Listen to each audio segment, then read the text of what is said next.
The emergency medical bay of Sector 7 Medical Facility hummed with the constant drone of life support systems and the occasional beep of monitoring equipment. Dr. Sarah Chen had grown accustomed to the sounds over her 3 years stationed at this frontier outpost, but the sight that greeted her this morning was unlike anything in her extensive experience with both human and non-human physiology. The being lying on the reinforced medical table was massive even by Krillian standards, easily 8 feet tall, with the characteristic blue-gray skin that had earned his species the nickname Stone Giants among human colonists. His 4 arms, each as thick as a human torso, were secured to the table not out of restraint but necessity. The muscle spasms from his injuries would have torn lesser bonds apart.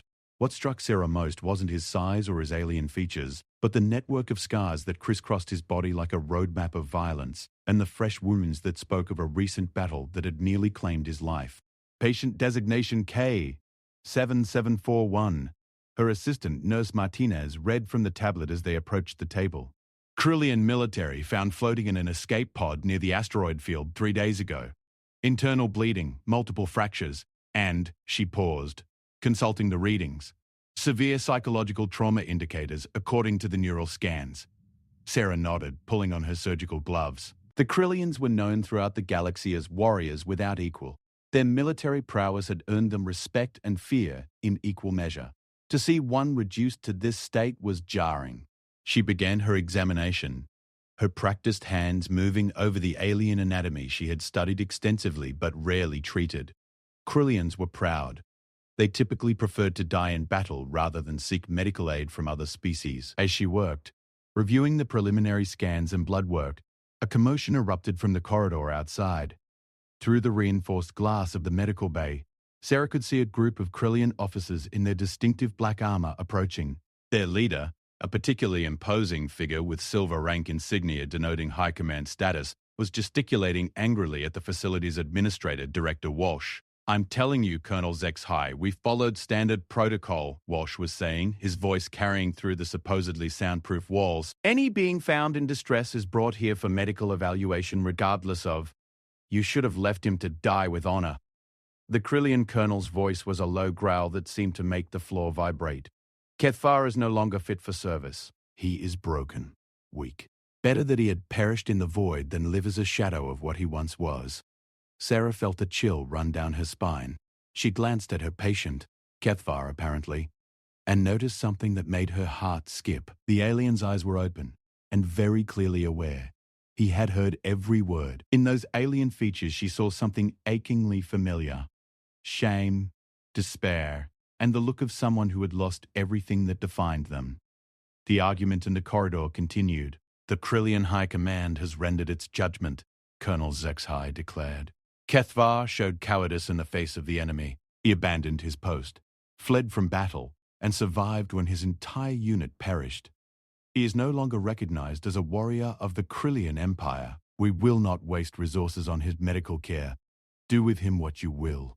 Sarah watched as the Krillian delegation turned and left, their heavy footsteps echoing down the corridor. Director Walsh stood frozen for a moment before hurrying into the medical bay. "Dr. Chen, we have a situation," he began. But Sarah cut him off. "I heard," she said simply, not looking away from her patient. Kethvar had closed his eyes again, but she could see the tension in his massive frame, the way his breathing had become shallow and rapid. "Look, Sarah," Walsh continued, his voice dropping to a whisper, "I don't like this any more than you do, but we can't afford to keep treating him if his own people won't take responsibility for the costs. The facility budget is already stretched thin, and treating a Krillian requires specialized equipment, medications that cost a fortune." "Then don't treat him as a Krillian," Sarah said quietly, finally turning to face the director. "Treat him as what he is right now, a patient who needs help. Sarah, be realistic. The medications alone for his physiology will cost more than we spend on 20 human patients. The board will never approve it, especially not for someone who's been essentially disowned by his own species. I'm sorry, but we'll have to make him comfortable and then, well, nature will have to take its course." Sarah felt something snap inside her. She had taken an oath when she became a doctor. An oath that transcended species, politics, or economic considerations. "Then I'll pay for it myself." Walsh stared at her as if she had lost her mind. "Sarah, do you have any idea what that would cost?" Your entire salary for the next 5 years wouldn't cover it, and that's if he recovers quickly. Then I'll find a way," she said firmly. "I'll take out loans, liquidate my savings, sell whatever I need to sell. Director, I cannot and will not stand by and watch a sentient being die simply because his treatment is expensive." The argument that followed was heated but brief. Walsh, faced with Sarah's unwavering determination and knowing her reputation as one of the finest xenobiologists in the sector, eventually capitulated. The treatment would continue, but it would be on Sarah's personal financial responsibility. As the medical bay returned to its normal quiet efficiency, Sarah found herself alone with her patient. She pulled up a chair next to the massive table and sat down, studying the alien's features. Krillians had a facial structure that was vaguely humanoid, but distinctly their own. High cheekbones, a broad forehead, and eyes that were larger than human proportions, and a deep amber color that seemed to hold flecks of gold. "I know you can hear me, Kethvar," she said softly, "and I know you understand English." Most Krillian military personnel do. There was no response, but she continued anyway. "I don't know what happened out there, and I don't know what your people think you did or didn't do, but I do know that you're here now, you're alive, and you deserve the chance to heal. Not just your body, but whatever wounds you're carrying inside." She reached out and gently touched one of his massive hands. The skin was warm and had a texture like fine leather. "I'm going to help you get better, Kethvar. Not because someone is paying me to, not because it's good politics or good business, but because it's the right thing to do. And when you're ready, if you want to tell me what really happened out there, I'll listen." For the first time since she had started speaking, Kethvar's eyes opened. They fixed on her face with an intensity that was almost overwhelming. When he spoke, his voice was barely above a whisper, roughened by pain and disuse. "Why?" The single word carried the weight of worlds. Sarah smiled, a genuine expression of warmth that seemed to surprise him. "Because everyone deserves someone who believes in them, especially when they can't believe in themselves." The days that followed established a routine that became the foundation of an unlikely friendship. Sarah would arrive each morning to find Kethvar awake, staring at the ceiling with those haunted amber eyes. She would check his vitals, adjust his medications, and change his dressings while maintaining a steady stream of conversation that ranged from medical procedures to observations about life on the frontier. Gradually, almost imperceptibly, Kethvar began to respond. First with nods or shakes of his massive head, then with single-word answers, and eventually with brief sentences that revealed glimpses of the individual beneath the wounded warrior. "Your people?" he asked one morning as Sarah was examining the healing fractures in his secondary arms. "Do they cast out those who show weakness?" Sarah paused in her examination, considering her answer carefully. "Some do," she admitted. "Humans can be cruel to those who don't meet their expectations. But the best of us understand that everyone has moments of weakness, and that those moments don't define who we are. Among my people, weakness is death," Kethvar said, his voice carrying a bitterness that spoke of personal experience.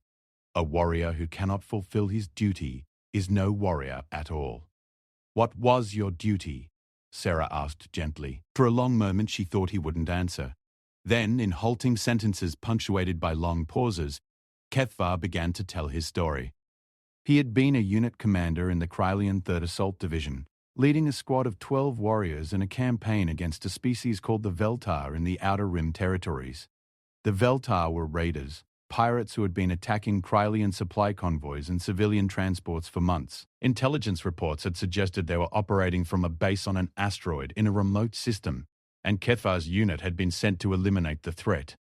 "We found their base," he continued, his voice growing quieter.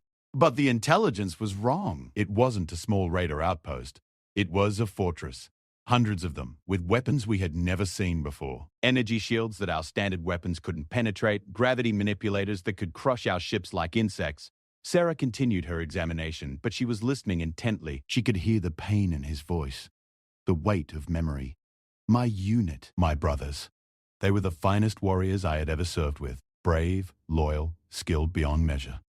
When we realized the trap we had walked into, they looked to me for orders. They trusted me to lead them out, to find a way to complete the mission, or at least die with honor." His voice broke slightly on the last words. Sarah finished her examination and pulled up her chair, settling in to listen.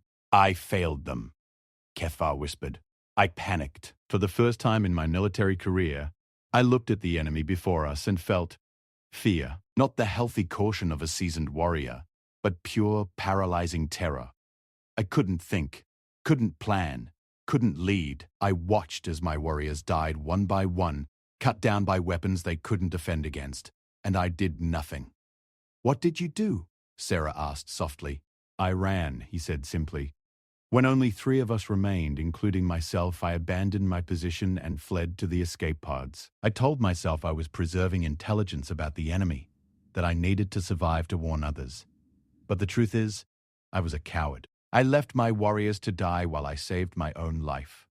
Sarah was quiet for a long moment, processing what she had heard. "Kethvar, you said there were hundreds of enemies with superior weapons. You were outnumbered and outgunned. What could you have done differently?" "I could have died with honor alongside my brothers," he replied immediately. "A true Krylian warrior never abandons his post, never leaves his unit behind. I should have fought until my last breath, given my life trying to save theirs. How many other Krylian units would have walked into the same trap?" Kethvar's amber eyes fixed on her with something approaching anger. "You do not understand. Honor is more important than life. A warrior who saves his life at the cost of his honor is no warrior at all." Sarah leaned forward in her chair. "Kethvar, I've studied Krylian military history as part of my xenocultural training. I know about the Battle of Kreshtar, where Commander Veltak retreated with the surviving members of his fleet rather than fight to the last ship. He was initially condemned as a coward, but later hailed as a hero when his tactical withdrawal saved thousands of civilian lives. I know about the Siege of Mordan, where Captain Zex Lin abandoned her position to lead a rescue mission for trapped civilians. She was stripped of rank initially, but later promoted when it was revealed she had saved over 300 non-combatants." Kethvar was staring at her now with something approaching surprise. It was rare for humans to know detailed Krylian military history. "Sometimes," Sarah continued, "the most courageous thing a person can do is make the hard choice to live, even when dying would be easier, even when everyone around you is telling you that you should have died instead." "You speak of exceptions," Kethvar said, but his voice had lost some of its bitter certainty. "And those commanders were vindicated by their actions." "I have done nothing to redeem my cowardice." "You're still alive," Sarah said simply. "That means you still have the chance to do something meaningful with the life you saved. The question is, what are you going to do with that chance?" Over the following weeks, as Kethvar's physical condition improved, Sarah began to notice subtle changes in his demeanor. The defeated slouch of his massive shoulders began to straighten slightly. The hollow look in his amber eyes began to show flickers of something that might have been hope. He started asking questions about the medical facility, about the other patients, about Sarah's work. "You treat all species here?" he asked one afternoon as Sarah was reviewing his latest blood work results. "We do," she confirmed. "Humans, Altarians, Valnari, Centaurians, even a few Krylians over the years, though most prefer their own medical facilities." "And you show no favoritism? Treat enemies and allies the same?" Sarah looked up from her tablet. "Kethvar, when someone is lying on that table injured and in pain, they're not an enemy or an ally. They're a patient.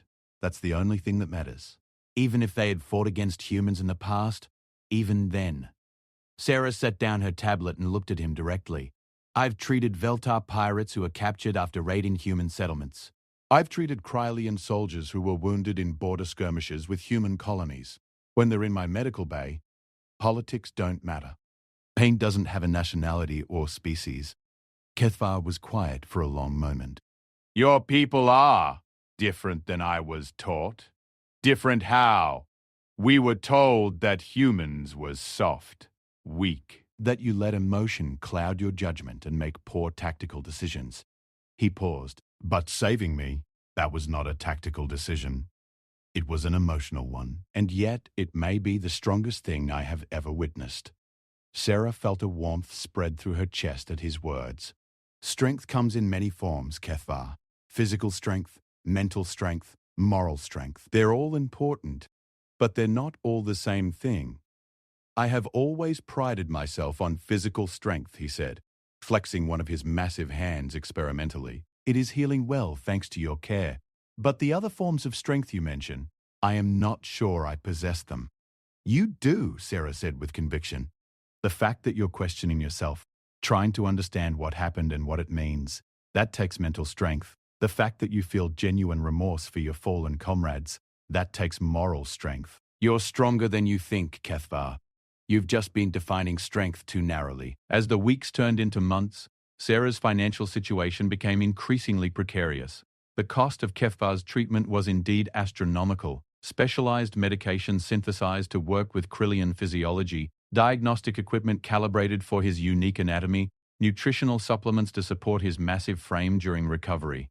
She had liquidated her savings, taken out loans against her future salary, and sold most of her personal possessions. She tried to hide the stress from Kethvar, but he was more observant than she had expected. Dr. Chen, he said one morning as she was checking his vital signs, you seem troubled lately. Sarah forced a smile. Just tired, Kethvar. Long shifts, you know how it is. I have been monitoring the staff conversations when they think I am sleeping, he said matter-of-factly. They speak of your financial difficulties. They say you have spent everything to pay for my treatment.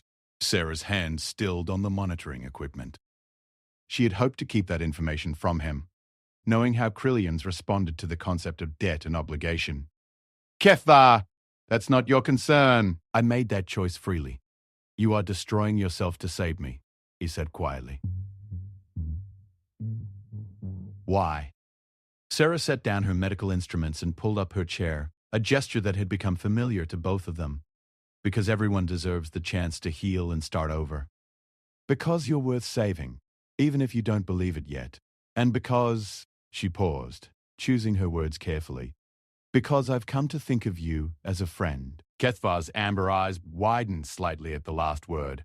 Friendship is not a concept that translates well between our species. Krillians form brotherhood bonds with fellow warriors, but friendship with an alien, he trailed off, seeming to struggle with the idea. What would you call it then? Sarah asked. We talk every day. I care about your well-being. You worry about mine. You've shared your deepest shame with me, and I've chosen to help you despite the personal cost. What is that if not friendship? I do not know, Kethvar admitted. But whatever it is precious to me. More precious than anything I have experienced in my military service. Sarah felt tears prick at her eyes. Then that's friendship, Kethvar, and it goes both ways. The turning point came during Kethvar's 4th month of treatment. Sarah arrived for her morning shift to find chaos in the medical facility. A transport ship carrying civilian refugees from a border conflict had suffered a catastrophic systems failure, and the emergency teams were bringing in dozens of casualties. The medical bay was overwhelmed, with patients lying on gurneys in the corridors and staff running frantically between cases. Sarah immediately jumped in to help, but it quickly became clear that they didn't have enough hands to treat everyone. Several of the casualties were in critical condition, and the specialized alien physiology of some species meant that only she had the expertise to treat them effectively. She was working frantically over a badly burned Altarian child when she heard a commotion from behind her. Turning, she saw Kethvar rising from his medical table, his massive frame swaying slightly as he found his balance after months of bed rest. Kethvar, no, she called out. You're not ready for... Tell me what to do, he said simply, moving toward a nearby gurney where a human colonist was bleeding from multiple lacerations. I can't ask you to. You are not asking. I am offering. His amber eyes met hers across the chaotic medical bay. You have saved my life. Now let me help you save others. What followed was the most intense 6 hours of Sarah's medical career. Kethvar, despite his own ongoing recovery, proved to be an invaluable assistant. His forearms allowed him to multitask in ways that human assistants couldn't match, holding instruments while applying pressure to wounds while monitoring vital signs simultaneously. His strength meant he could lift and move patients that would have required multiple human staff members. More importantly, his presence seemed to have a calming effect on the other patients. There was something reassuring about his massive, stable form moving efficiently through the medical bay, and several of the more panicked casualties visibly relaxed when he spoke to them in his deep, gentle voice. When the last patient had been stabilized and the medical bay finally returned to some semblance of order, Sarah found herself sitting in her office, exhausted but exhilarated. Kethvar knocked on her doorframe, a gesture he had learned from watching Human Customs, and entered when she waved him in. How are you feeling? She asked, noting that he seemed to be moving with less difficulty than she had expected. Better than I have in many months, he replied, settling into the reinforced chair that had been brought in for his use. Dr. Chen, Sarah. Today, I felt useful for the first time since my unit was destroyed. Sarah smiled. You were more than useful, Kethavar. You were exceptional. You probably helped save a dozen lives today. I had a good teacher, he said simply. And more than that, I had someone who believed I was capable of being more than what I thought I was. They sat in comfortable silence for a moment before Kethvar spoke again. I have been thinking about what you said months ago about having the chance to do something meaningful with the life I saved. Today I think I began to understand what you meant. And what's that? Strength is not just about fighting and conquest. It can be about healing and protection, about using your abilities to help rather than harm. He looked down at his massive hands, the same hands that had once wielded weapons of war and now had helped treat wounded civilians. I cannot undo my failure as a military commander, but perhaps I can become something else, something better. Sarah felt a surge of pride and affection for the alien warrior who had become such an important part of her life. If you would be willing to teach me, I would like to study medicine, to become someone who heals rather than someone who destroys. Part 2, the healing path. The proposal that Kethvar continue his recovery while beginning medical training was met with skepticism from almost everyone at Sector 7 Medical Facility. Director Walsh, already nervous about the financial implications of treating the alien warrior, was not enthusiastic about the additional resources required for education. The nursing staff, while they had grown fond of Kethvar during his months of treatment, wondered if a former military commander could adapt to the patience and precision required in medicine. Even Sarah herself had moments of doubt about whether she was making the right choice. But as the weeks passed and Kethvar threw himself into his studies with the same intensity he had once brought to military service, those doubts began to fade. His massive hands, once accustomed to wielding weapons, proved surprisingly gentle when handling delicate instruments. His strategic mind, trained for tactical analysis, adapted readily to diagnostic reasoning. Most importantly, his genuine desire to help others was evident in every interaction with patients. The key to understanding Altarian physiology, Sarah explained as they stood over a holographic anatomical display, is recognizing that their cardiovascular system has 3 hearts rather than 1. Each heart serves a different function: primary circulation, secondary oxygenation, and neural support. Kethvar studied the floating image intently, his amber eyes tracking the flow patterns of the alien circulatory system. And if the secondary heart fails, the neural heart can compensate for a short time, but without proper secondary oxygenation, brain damage begins within minutes. It's one of the most critical emergency situations we face when treating Altarians. Show me the emergency procedure, he requested. Sarah pulled up another hologram, this one showing the surgical intervention required to manually stimulate the secondary heart. As she walked through the procedure, she was struck by how quickly Kethvar absorbed the information, asking insightful questions that demonstrated not just memorization, but genuine understanding. Your people have a saying, Kethvar said, as they concluded the lesson. Those who can, do. Those who can't, teach. But you both do and teach exceptional medicine. How do you find the time and energy for both? Sarah laughed. Actually, that saying ends with, and those who can't teach, teach Jim. But to answer your question, teaching makes me a better doctor. When I have to explain procedures to you, it forces me to think through every step, to question my assumptions.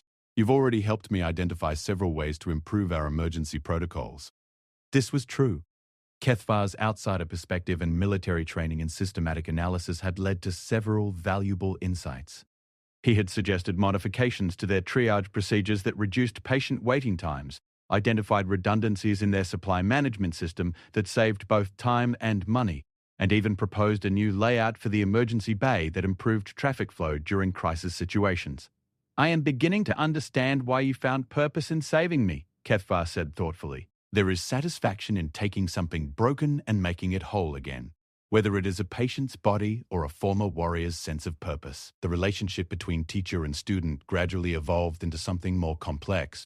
Sarah found herself relying on Kethvar not just as a medical assistant but as a sounding board for difficult cases and a source of insight into non-human psychology. His first-hand experience with trauma and recovery gave him an unusual ability to connect with patients who were struggling with more than just physical ailments. One such case arrived on a rainy Tuesday morning in the form of a young Velnari engineer named Silara, who had been severely injured in an industrial accident. The Velnari were a reptilian species known for their technological prowess but also for their emotional volatility. Silara's injuries were healing well, but she had become increasingly agitated and uncooperative, refusing treatment and threatening to leave the facility against medical advice. "She's been like this for 3 days," Nurse Martinez explained to Sarah as they approached Silara's room. "Won't let anyone touch her, barely eating, keeps talking about wanting to die rather than live with her injuries." Sarah nodded grimly. The Valnarai had a cultural concept similar to the Kalian notion of honor. They believed that physical perfection was necessary for spiritual wholeness. Silara's injuries had left her with permanent scarring and limited mobility in one arm, devastating blows to her sense of self-worth. "Let me talk to her," Kethvar said quietly. Sarah hesitated. "Kethvar, I'm not sure that's a good idea. The Velnari and Krillians have a complicated history, and she might see your presence as threatening."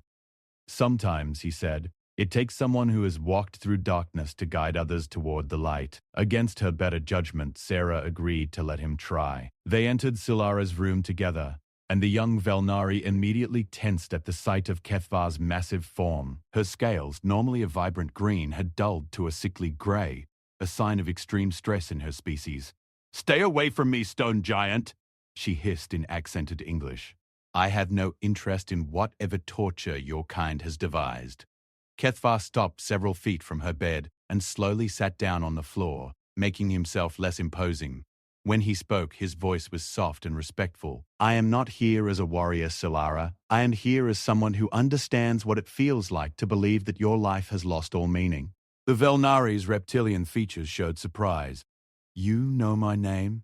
I know your name, your profession, and your struggles. More importantly, I know the pain you are feeling because I have felt it myself." Kethvar gestured to the scars that covered his massive frame. "I too have been broken. I too have believed that I was worthless, that death would be preferable to living with shame and limitation." Silara's hostility seemed to waver slightly, a Krillian warrior claiming to understand weakness. This is some kind of psychological manipulation. "No manipulation," Kethvar said simply. "Only truth. 6 months ago, I was brought to this facility near death, not just in body but in spirit.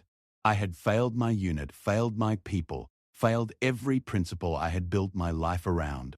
I wanted nothing more than to die and escape the pain of living with that failure." He paused, his amber eyes meeting the Velinari's dark gaze directly.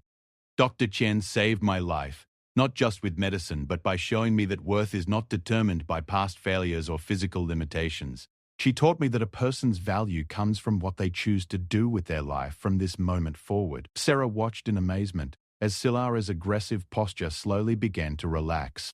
The young engineer's scales were still dull, but she was listening intently. "What did you do?" Silara asked quietly. "How did you find purpose again?" "I chose to learn," Kethvar replied. "I chose to use my remaining strength not for destruction, but for healing. I chose to measure my worth not by what I had lost, but by what I could still give to others." Over the next hour, Kethvar shared his story with Silara, speaking frankly about his failures, his despair, and his gradual journey toward finding new meaning in his life.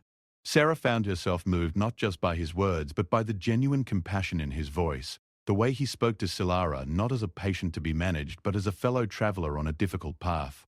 When they finally left Silara's room, the young Velnari had agreed to resume her physical therapy and had even expressed interest in learning more about the medical facility's engineering systems. Her scales had begun to show hints of their former vibrant green. "That was remarkable," Sarah told Kethvar as they walked back toward the main medical bay. "I've been trying to reach her for days, and you accomplished more in one conversation than all of our psychiatric consultations combined." "Pain recognizes pain," Kethvar said simply, "and sometimes the most powerful medicine is simply knowing that you are not alone in your suffering." As word of Kethvar's success with difficult patients spread throughout the facility, he began to take on an informal role as a counselor for beings struggling with trauma, depression, and loss of purpose. His unique combination of personal experience with devastating failure, cultural understanding of honor-based shame, and growing knowledge of psychological healing made him extraordinarily effective. Sarah watched with growing pride as her former patient transformed into a healer in his own right. The broken warrior who had arrived at their facility 6 months ago was gone, replaced by someone who had found strength not despite his failures, but because of how he had chosen to respond to them. "I need to tell you something," Sarah said one evening as they were reviewing patient files in her office. "The Financial Review Board is meeting next week to discuss your case." Kethvar looked up from the holographic display he had been studying. "What kind of review?" Sarah took a deep breath. "The kind where they calculate exactly how much money I've spent on your treatment and training and decide whether to allow me to continue working here." The numbers were staggering. Over the 7 months of Kethvar's treatment and education, the costs had spiraled far beyond even Sarah's most pessimistic estimates. Specialized medications, custom equipment, extended stay fees, educational materials, dietary requirements. The total was more than most people earned in a decade. "How much?" Kethvar asked quietly. Sarah showed him the financial summary on her tablet. She watched as his amber eyes widened, then narrowed with what she recognized as anger. "This is unconscionable," he said. "You have bankrupted yourself for my sake. I made that choice freely, Kethvar, and I'd make it again." "But at what cost? Your career, your financial security, your future." "My future is better because you're in it," Sarah interrupted firmly. "Kethvar, you've revolutionized how we approach patient care in this facility. You've helped dozens of beings find hope when they had given up. You've contributed more to healing in 7 months than some doctors do in their entire careers." "But the money is just money," Sarah finished. "It can be earned again, saved again, spent again." "But lives are irreplaceable. Connections between people are irreplaceable. The good you've done here is irreplaceable." Kethvar was quiet for a long moment, staring at the financial summary with an expression of deep thought. When he finally spoke, his voice carried a determination that reminded Sarah of the warrior he had once been. "There is something I must do," he said. "Something I have been avoiding because it required facing a shame I was not ready to confront." "What is that?" "I must speak to my people, to the Krillian High Command. I must tell them the truth about what happened in the battle, and more importantly, about what I have learned since then." Sarah felt a chill of apprehension. "Kethvar, they've already judged you. They disowned you, declared you dead to them. What makes you think they'll listen now?" "Because I am no longer the broken coward who fled from that battlefield," he said with quiet conviction. "I have learned that strength comes in many forms, and I have something to offer them that they desperately need." "Which is?" Kethvar stood, his massive frame seeming to fill the small office. "Understanding. The Krillian military has always measured worth by victory and defeat, by physical prowess and tactical success. But we are facing new kinds of enemies, new kinds of challenges. We need warriors who understand not just how to fight, but how to heal. Not just how to lead others into battle, but how to lead them back from the darkness of failure and trauma." Sarah felt her heart racing. "You're talking about going back to them, leaving here." "I am talking about bridging 2 worlds, Kethvar corrected gently. "About taking what I have learned here and sharing it with those who need it most. But also about bringing Krillian strength and perspective to places like this facility, where it can be used for healing rather than destruction." Over the next few days, Kethvar composed a formal communication to the Krillian High Command. Sarah watched him work, crafting sentences in his native language that she couldn't read but whose emotional weight she could feel in the careful way he chose each word. "I am requesting a formal hearing," he explained as he put the finishing touches on the document. "In Krillian military law, even a disgraced warrior has the right to petition for restoration of honor if they can demonstrate significant personal growth and contribution to the greater good. And if they refuse, then I will know that I have tried and I will continue my work here with a clear conscience." He paused, looking at her intently. "But Sarah, if they agree to hear me, I will need you there." "Me? Why?" "Because you are living proof of what I have learned. Because your story, what you sacrificed to save me, what you taught me about strength and compassion, is the foundation of everything I want to share with them." Sarah felt a mix of pride and terror at the prospect. "Kethvar, I've never even met a Krillian besides you. What if I say something wrong, violate some cultural protocol? Then you will be as imperfect as any other being trying to do the right thing," he said with a slight smile that was still unusual enough on his alien features to surprise her. And that, perhaps, is exactly what they need to see. The response from the Krillian High Command came faster than either of them had expected. Within a week, an official communication arrived granting Kefvar's request for a restoration hearing. The hearing would take place on the Krylian military station Morthak in 3 weeks' time. There are conditions, Kefvar said as he read through the formal document. I must arrive without escort or assistance from non-Krillian entities. I must submit to a full military tribunal, not just a review board. And, he paused, his expression growing troubled, and I must be prepared to face combat trial if the tribunal deems my petition insufficient. Sarah felt the blood drain from her face. Combat trial? If the tribunal believes I am still fundamentally weak or cowardly, they can require me to prove my restored worth through single combat with the chosen champion. It is not typically survivable for the petitioner. Absolutely not, Sarah said immediately. You're not fully healed yet. You haven't trained for combat in months, and more importantly, you've moved beyond that kind of thinking. You don't need to prove your worth by fighting someone. I know that, Kefvar said gently. But they do not. And sometimes, to reach someone where they are, you must speak in a language they understand. The weeks leading up to the hearing passed in a blur of preparation. Kefvar spent hours each day working through physical therapy routines designed to restore his combat fitness, while also continuing his medical studies and patient care duties. Sarah found herself researching Krillian culture and military traditions, trying to understand the complex honor codes that would govern the tribunal's decision. The most difficult part was dealing with her own fears about what might happen. She had grown accustomed to having Kefvar as part of her daily routine, and the thought of losing him, either to rejection by his people or to a combat trial, was almost unbearable. I want to go with you, she said one evening, as they were reviewing his presentation for the tribunal. Sarah, you know that is not possible. The terms of the hearing specify that you can't arrive with non-Krillian assistance, she interrupted. They don't say anything about non-Krillians arriving independently and observing the proceedings. Kefvar's amber eyes widened. You would travel to a Krillian military station, surrounded by warriors who have been trained to see your species as inferior, just to observe a hearing that might result in my death. Yes, Sarah said simply. Because friends don't abandon each other when things get difficult. Because you've taught me that courage sometimes means doing the thing that scares you most. And because someone should be there to witness the truth of what you've become, regardless of what they decide. Part 3, The Warrior's Honor restored the journey to Morthak Station, took Sarah through the farthest reaches of known space, aboard a series of commercial transports that grew progressively more alien as she moved deeper into Krillian territory. She had never been so far from human space, had never been so completely surrounded by non-human beings who regarded her with mixtures of curiosity, suspicion, and barely concealed disdain. The Krillian military station itself was a massive construct of dark metal and angular geometry that seemed designed to project power and intimidation. As Sarah's transport approached the docking bay, she could see Krillian warships of enormous size arranged in perfect formations around the station, a demonstration of military might that made her feel very small and very alone. The docking procedures were handled with typical Krillian efficiency and formality.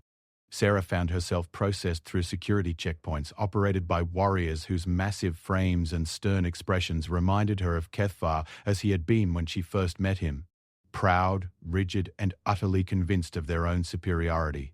Human Dr. Chen. The station's protocol officer announced when she was finally escorted to a waiting area. Your presence here is irregular. You understand that non-Krillians are typically not permitted to observe military tribunals.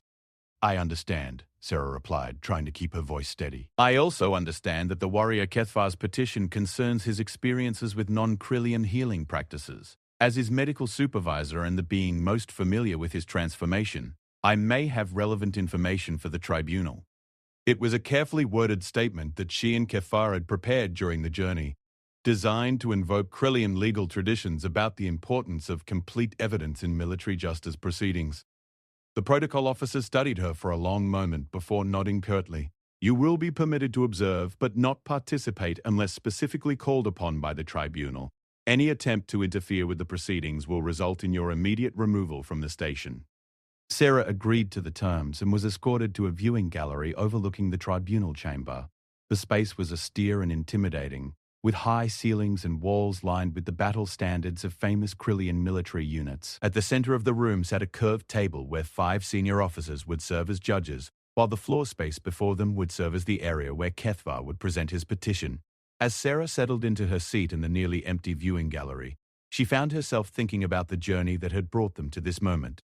Months ago, Kethvar had been a broken warrior, awaiting death, convinced that his life had no value or purpose.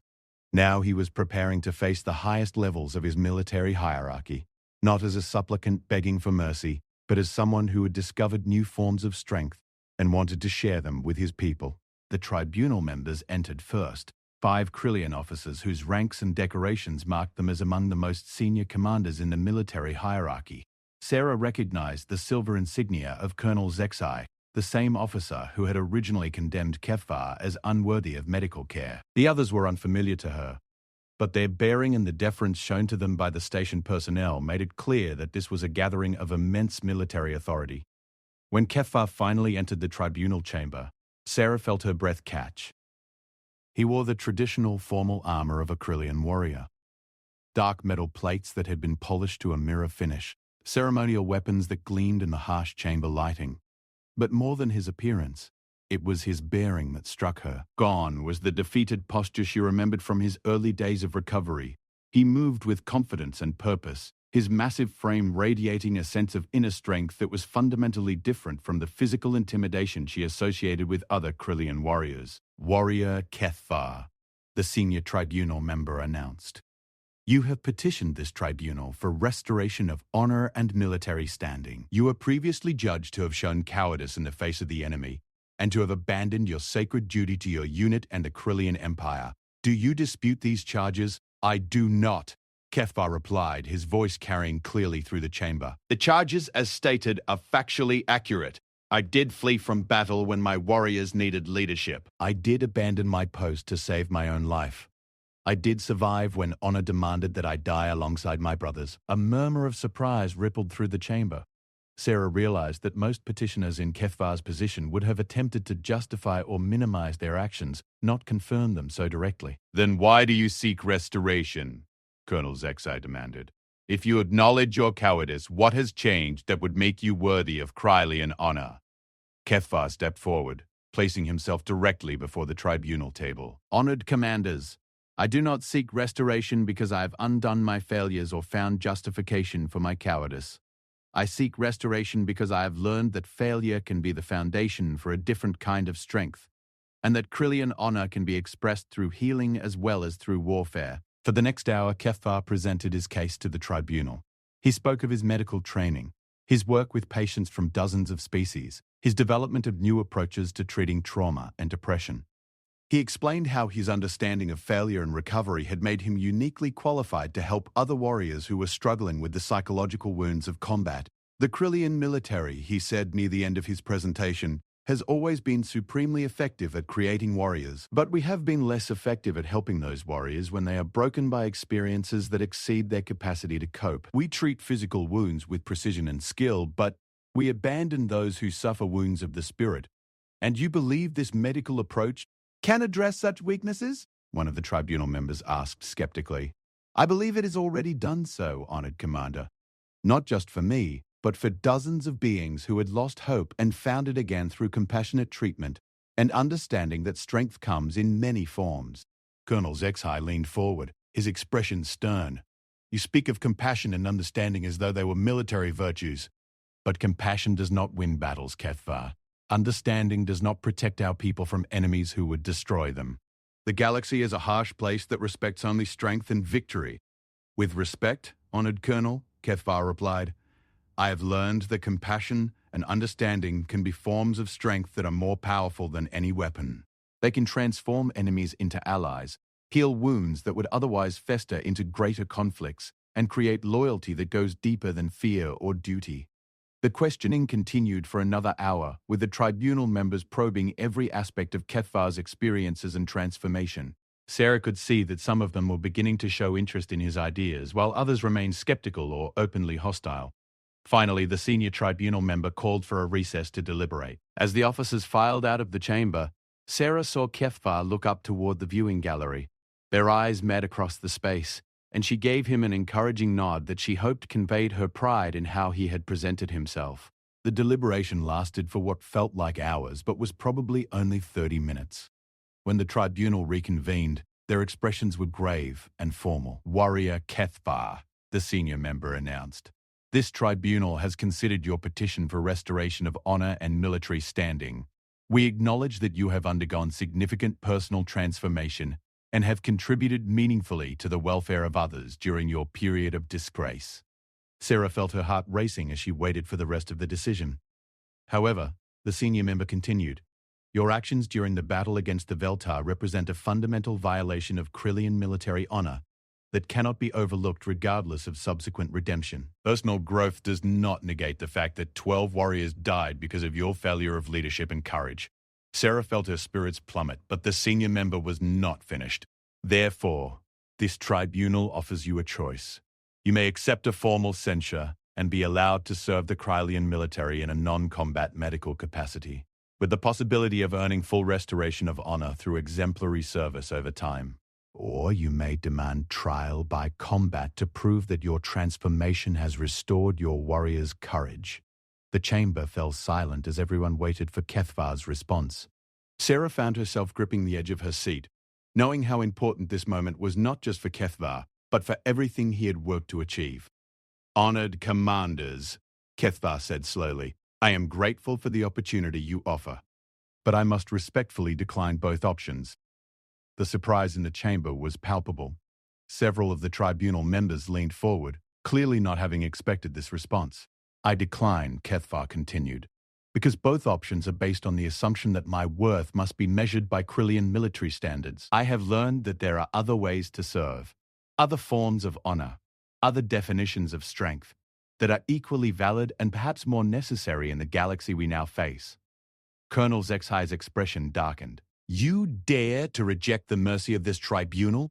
I do not reject mercy, honored Colonel. I simply no longer need it. Kethvar's voice carried a quiet confidence that seemed to fill the chamber. I know my worth, not because you or any other authority has validated it, but because I have discovered it through service to others. I have found honor not in avoiding the consequences of my failures, but in using those failures to develop wisdom and compassion. He paused, looking directly at each tribunal member in turn. I came here not to beg for restoration, but to offer the Krillian Empire something it desperately needs, a new understanding of what it means to be strong. But I see now that the Empire is not ready for that gift. The senior tribunal member's expression was unreadable. And what do you propose to do instead? I will return to Sector 7 medical facility, Kethvar said without hesitation.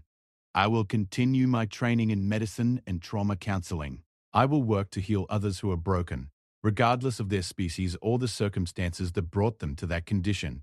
And I will remember that the greatest honor comes not from the approval of others, but from the knowledge that you have used your life to reduce suffering in the universe. Sarah felt tears streaming down her face as she listened to Kethvar speak. The broken warrior she had first met would never have been capable of such clarity, such quiet strength, such complete independence from external validation. The tribunal members conferred among themselves in whispered Krillian before the senior member spoke again. Kethvar, your words demonstrate either great wisdom or great arrogance. This tribunal cannot decide which. However, your clear commitment to service and your obvious personal transformation demand respect, even if we cannot officially restore your military standing. He reached into his formal robes and withdrew something that gleamed in the chamber lighting. Colonel Zexahay has authorized me to present you with this. Sarah leaned forward to see what he was holding. It was a medal, not a military decoration, but something else entirely. The design was unique, incorporating both traditional Krillian geometric patterns and symbols she didn't recognize. This is the Star of Compassionate Service, the senior member explained. It is a new commendation created by this tribunal to recognize forms of honor that have not previously been acknowledged by Krillian military tradition. You are its first recipient.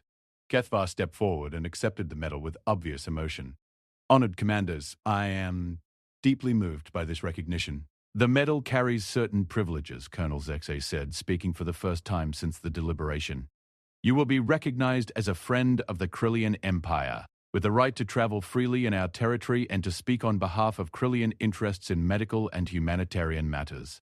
More importantly, you will have the authority to recruit other Krylians who wish to pursue similar paths of service. The implications of this were enormous. Sarah realized that the tribunal had found a way to honor Kethvar's transformation while also creating a new category of service that could benefit the entire Krillian Empire. There is one final matter, the senior member said. The human Dr. Chen, who has been observing these proceedings. We have reviewed the records of her financial sacrifice to ensure your recovery and training. Such selfless dedication to the welfare of a being not of her own species represents the kind of strength and honor that Krillians have always claimed to admire. Sarah felt herself blushing as all eyes in the chamber turned toward the viewing gallery. Dr. Chen, the senior member continued, you are invited to descend to the chamber floor. On unsteady legs, Sarah made her way down to the main floor of the tribunal chamber. Standing next to Kethvar, she felt tiny among all the massive Krillian warriors, but also strangely empowered by their obvious respect. Dr. Chen, Colonel Zexai said, the Krillian Empire wishes to acknowledge its debt to you.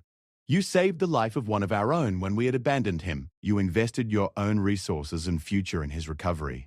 Most importantly, you demonstrated that strength and honor are not limited to any single species or culture. He produced a second medal, this one smaller but no less intricate in its design. This is the Cross of Interspecies Valor, also being awarded for the first time today. It recognizes beings who demonstrate extraordinary courage and sacrifice on behalf of those not of their own kind. As Sarah accepted the medal, she felt overwhelmed by the recognition, but also by the journey that had brought them all to this moment. What had begun as a simple medical case had evolved into something that would have implications for interspecies relations throughout the galaxy. Furthermore, the senior tribunal member announced, the Krillian Empire wishes to establish a formal partnership with Sector 7 Medical Facility to develop new approaches to treating combat trauma and supporting warriors who are struggling with the psychological aftermath of battle. Dr. Chen, you and Warrior Kethvar will serve as the primary coordinators of this initiative. The formal ceremony concluded with traditional Krillian honors that Sarah didn't fully understand but found deeply moving. As they finally left the tribunal chamber, she and Kethvar found themselves in a corridor outside, both still somewhat stunned by what had transpired. That was not what I expected, Sarah said as they walked toward the transport bay. Nor I, Kethvar admitted. I came here seeking their approval and discovered that I no longer needed it. But in the process, I found something better. A way to bridge the gap between their understanding and mine. The new medal program, the partnership with the facility, it's going to change everything, isn't it? Kethvar nodded. It is the beginning of something new, not just for Krillians, but for any being who has been broken by life and needs to find a new path forward. They walked in comfortable silence for a while before Sarah spoke again. Kethvar, there's something I need to tell you. The Financial Review Board met while we were traveling here. She saw tension creep into his massive frame. What did they decide? Sarah smiled. They reviewed all the contributions you've made to the facility, the improved procedures, the successful patient interventions, the training protocols you've developed. They also considered the potential value of the partnership with the Krillian Empire. She paused dramatically. They've offered me a promotion to Chief of Xenobiology and approved funding for a new trauma treatment center. Kethvar stopped walking entirely, his amber eyes wide with surprise. Sarah, that is wonderful news. It gets better, she continued. They want you as the co-director of the trauma center. Full salary, benefits, and official recognition as a medical professional. Apparently, saving the facility's financial future while revolutionizing patient care tends to impress budget committees. For a moment, Sarah thought Kethvar might actually cry. Instead, he did something she had never seen him do before. He laughed. It was a deep, rumbling sound that seemed to come from somewhere deep in his massive chest, and it was filled with genuine joy. We did it, he said, still chuckling. We actually did it. What did we do? We proved that the man who destroys his weak self can never be destroyed by others, Kethvar said, referencing the philosophical principle that had become central to his transformation. I was destroyed by my own failures, my own shame, my own limited understanding of what strength could mean. But when I learned to let go of who I thought I had to be and embrace who I could become, I found a kind of strength that no enemy can take away. Sarah felt the truth of his words resonate in her own experience. She too had been changed by their unlikely friendship, had discovered forms of courage and determination she hadn't known she possessed. And the best part, she added, is that we get to help others make the same discovery. As their transport prepared to depart Morthak Station, Sarah looked out the viewport at the massive Krillian warships arranged around them. Months ago, she had seen those ships as symbols of military might and potential threat. Now she understood that they represented something more complex, beings who were capable of tremendous violence but also tremendous growth, warriors who could learn new definitions of strength and honor. The journey back to Sector 7 medical facility gave them time to plan their new trauma treatment center, to discuss the protocols they would develop for helping beings recover from psychological wounds, and to design training programs that would prepare other medical professionals to deal with the complex intersection of physical and emotional healing. But more than that, it gave them time to appreciate how far they had both traveled, not just through space, but through their own understanding of what it meant to be strong, to be worthy, to be whole. "Sarah," Kethvar said as their final transport approached the familiar outline of Sector 7, "I have something to give you." He reached into his formal robes and withdrew his new medal, the Star of Compassionate Service that the Tribunal had created specifically for him. Sarah looked at it in confusion. "Kethvar, that's yours." "You earned it." "I earned it because of what you taught me," he replied, gently placing the medal in her hands. "Without your faith in my potential, your willingness to sacrifice for my recovery, your patience in showing me new ways to understand strength, none of what happened today would have been possible." Sarah felt tears welling up again. "I can't accept this. It's your recognition, your achievement." "My achievement was learning that true strength comes from lifting others up, not from personal glory," Kethvar said with a smile. "By giving you this medal, I am not diminishing my honor, I am fulfilling it." As Sarah held the alien medal in her hands, feeling its weight and craftsmanship, she realized that it represented something far more valuable than official recognition. It was a symbol of transformation, of the power of compassion to heal even the deepest wounds, of the strength that comes from refusing to abandon hope even when everyone else has given up. "Besides," Kethvar added with what had become a characteristic twinkle in his amber eyes, "we are partners now, co-directors. What belongs to one belongs to both." Sarah laughed through her tears. "That's not how employment contracts work, Kethvar." "Perhaps not," he replied, "but it is how friendship works. And friendship, I have learned, is the strongest force in the universe." As their transport docked at Sector 7 medical facility, Sarah and Kethvar prepared to begin the next chapter of their work together. The Trauma Treatment Center would help hundreds of beings find their way back from the darkness of despair and failure. The partnership with the Krillian Empire would create new understanding between species that had previously seen each other as enemies or aliens. But perhaps most importantly, their story would stand as proof that the greatest victories are not won through conquest or domination, but through the quiet courage to believe in someone when they cannot believe in themselves, and the wisdom to understand that destroying one's weak self is not about becoming invulnerable, but about becoming open to new forms of strength. In the end, Kethvar had honored Sarah not just with a medal, but with the gift of showing her what she was capable of when she chose compassion over convenience, sacrifice over safety, and faith over fear. And in return, Sarah had honored him with the chance to discover that a warrior's greatest victory could be learning to heal rather than harm, to build rather than destroy, to save rather than abandon. Together, they had proven that the most profound transformations happen not through grand gestures or dramatic moments, but through the daily choice to see potential where others see only failure, to offer hope where others offer only judgment, and to believe that every being, no matter how broken, no matter how fallen, deserves the chance to discover what they might become if someone is willing to stand by them when no one else will. The man who destroys his weak self can never be destroyed by others, not because he becomes invulnerable, but because he learns that his worth comes not from external validation, but from the courage to grow, to change, and to use his life in service of something greater than himself. And sometimes, if he is very fortunate, he finds someone willing to walk that path of transformation with him, honoring his journey not with words alone, but with the sacrifice of their own comfort and security. In the quiet corridors of Sector 7 medical facility, two beings from different worlds continued their work of healing, proof that the greatest honors are not those bestowed by institutions or authorities, but those earned through the daily choice to be better than we were, to do more than is expected, and to believe in the possibility of redemption even when all evidence suggests it is impossible. And in the end, that may be the most human story of all. Not because humans are unique in their capacity for compassion, but because compassion itself transcends species, culture, and the artificial boundaries that too often divide us from recognizing our shared potential for transformation, growth, and the kind of strength that can only be found when we choose to save each other, especially when no one else will.